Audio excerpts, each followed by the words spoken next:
This is Kyle from Kyle's Light Novels, here again with another review, this time for I got a cheat skill in another world and became unrivaled in the real world too, Volume 1. Please leave a like and comment and subscribe for more content, it helps to support the channel. The story centers around Yuya Tenjo, a victim of bullying due to his appearance. He is fat and has an ugly looking face. He is bullied by his classmates on a regular basis, and his bullies are a part of a gang called Red Ogre.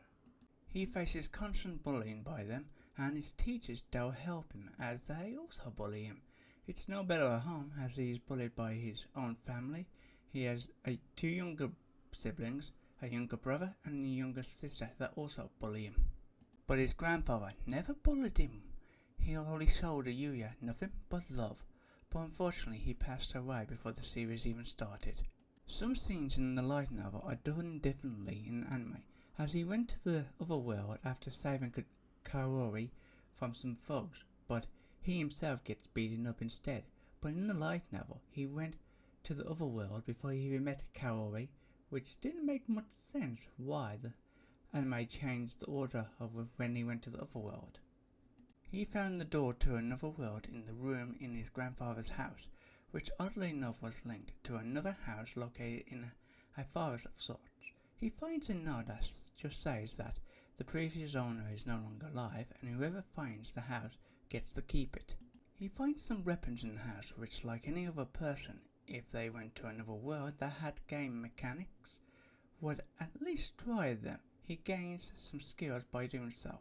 The very first monster he sees is called a bloody ogre, which was a very high level, but thankfully his house and garden is protected by a barrier. Yuya throws a spear, one of the weapons he found, which instantly defeats the monster. By doing so he leveled up to 100, which just shows how high level the monster was. He obtains some items which were converted into money, just like the anime.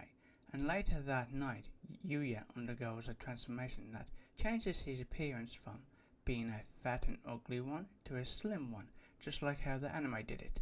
Yuya discovers that his face is completely different than before.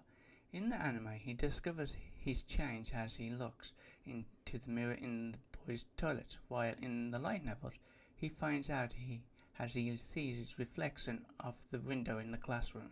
While out exploring the forest, Yuya saves a princess of the kingdom from a goblin general. Her name is Alexia von Arcelia, another character that I like the design of, and her personality is great, that it's hard not to like her. She's a half-elf, half-human, but it's completely different from how he saved her in the anime. He saved her just after getting slim and obtaining some gear. Yuya meets Kaori again, who comes to his school in a limo to thank him. She invites him to Osai Academy. Yuya, of course, has doubts if he's good enough to be invited to a super elite school like that. His siblings ask if they could go instead once they graduated from middle school, but gets rejected instantly, while also having a lot of things revealed what they had done to their brother, which makes them mad. Yuya meets the director of the school, who turns out to be Kaori's father, which is why she was able to invite him to the school. Yuya spends the day at the school as a trial student. While at the school, he was seated next to Yukine Hido, who shares her textbooks with him since he is only a trial student. He also meets Ryu Igashi and Shingo Kurata, who become his first two friends, since he didn't have any friends at his old school. Yuya officially accepts to roll in the super elite school.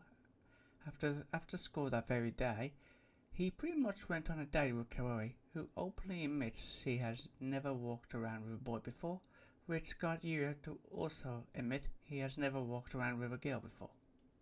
While out shopping for some new clothes before the start of his first day as a high school student, Yuya gets dragged into a photo shoot with a model named Miu in the mall, which was definitely different than the anime, as Miu agent didn't go looking for someone to replace the male lead of the suit. He simply spots Yuya walking by and calls out to him. Of course, like the anime, he beats the original male lead for the photo shoot. The photo he took with Mia is featured in a magazine, and everyone around his school knows about it, except Tim. But when he does, he is shocked that everyone in the world will have seen his picture. We are introduced to Kade Kazuma, whose design I like, especially her personality. He saves her from a ball. There's not much difference between the anime and the light novel for this scene. His siblings in the Red Ogre gang attack the super elite school, only for Yuya to stop them. The leader of the gang attacks Yuya's younger brother, but fortunately for his younger brother, Yuya can't abandon family, which just like in the anime makes the younger siblings break down in tears. This was a brilliant read, way better than the anime, that is for sure.